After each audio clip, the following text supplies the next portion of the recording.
Expectation namin, we're expecting much to learn from this torture act. There is also this expectation that human rights should be applicable to all equally, even if we are members of the DOJ and PF. Know the different functions and responsibilities of each of the different composite team, effectively investigate human rights violations.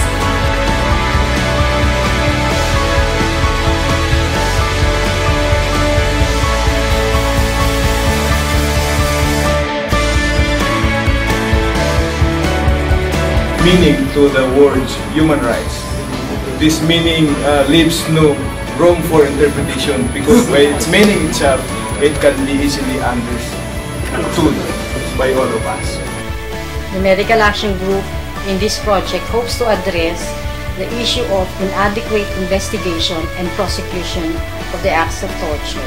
No exceptional circumstances whatsoever, whether a state of war or a threat of war, internal political stability, or any other public emergency may be invoked as a justification for torture.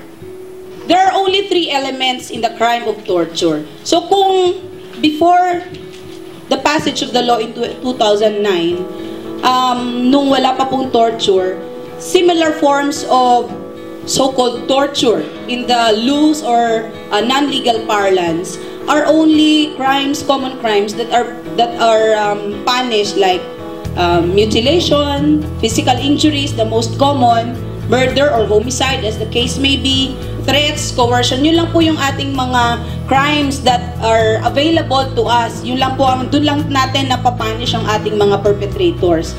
But effective 2009, meron na po tayong anti-torture law, and in considering or studying whether or not there is torture, the essential elements should be all present. The issues and concerns confronting the Philippine National Police right now in investigating and prosecuting the torture cases are basically the perceived ineptness and lack of skills of our investigators to be able to really establish the crime, and at the same time we're also having a hardship to link the elements of the crime with the perpetrators themselves. If in the commission of torture, any other crimes were committed. Okay? That's why we have number 6. Yung torture becomes an aggravating circumstance pa doon sa another crime. Private individuals, they are not liable for torture. What are they liable for? They are liable for violations of the penal code, whether under physical injuries, serious physical injuries. In the last decade, we've been documenting and investigating cases of torture. Aside from that, we've been training doctors to do the same, because we believe that by thorough documentation, investigation, and reporting cases of torture, this becomes deterrence against commission of torture. This is quite a unique situation for the Philippine National Police because in torture cases, especially based on the Anti-Torture Act, the perpetrator are basically state actors, or the police themselves, the soldiers, and other state actors. So we can see sometimes the hardship on the part of a policeman to investigate his peer when it comes to torture cases. Okay lang ba sa inyo kung yung asawa niyo o anak niyo yung victim ng torture? No. Ilayo ko pa ng public, kaibigan na lang ninyo. Gusto ba nyo maging victim ng torture? I hope that after this, I was able to help all of you, lalo rin mga police namin. Investigation should be conducted properly.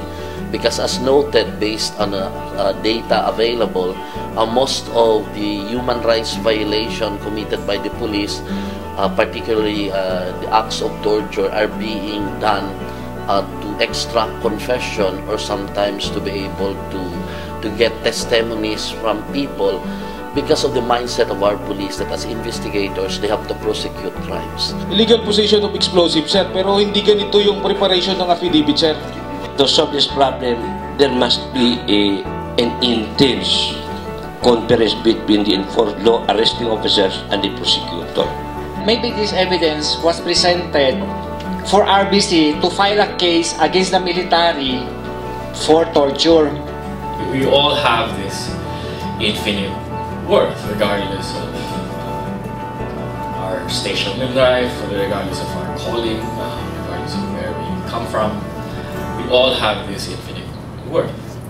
This presentation explores the provisions of the UN guidelines on the role of prosecutors, the UN Convention against torture and other cruel, inhuman, degrading treatment or punishment. We are all part of the criminal justice system. Law enforcers, prosecutors, judges, penitentiary, and the public attorney's office. The bigger part, the bigger component is the community. Ang kadalasan kasi, we are pressured into doing things, even if it means that, we do things the wrong way. Kasi we play to a certain audience. We play to the public instead of making them understand that hindi ho yung paniniwala ninyo, yung inaakala ninyong tama, hindi po tama yan. In a civilized society, there is no room for any form of human rights violation. It will also require like I said, a change in the mindset of agents of the state. That in trying to gather evidence to build up a case, one can do it by using honest-to-goodness investigation, not resorting to illegal means such as torture, whether it's physical or mental. Torture is not something which happened only a year ago, 2 years, 3 years ago, 10 years ago. It has been there since time immemorial. Most prosecutors will be wondering why we are looking into torture cases, and we know for a fact that usually those who allege torture are those who are charged with offenses which are already being investigated. The absence of impartial investigation into allegations and lack of prosecution of perpetrators are the reasons why the Medical Action Group is now focusing on the role of the investigators and prosecutors of torture. Continuing doing this in the hope that in the end we will be contributing in the reduction of torture, if not the total eradication of torture. It is not going to change things or change your perspectives overnight. It will take some time, but nurture it, understand it, give it the chance to work, and hopefully, we will have achieved the purpose of this particular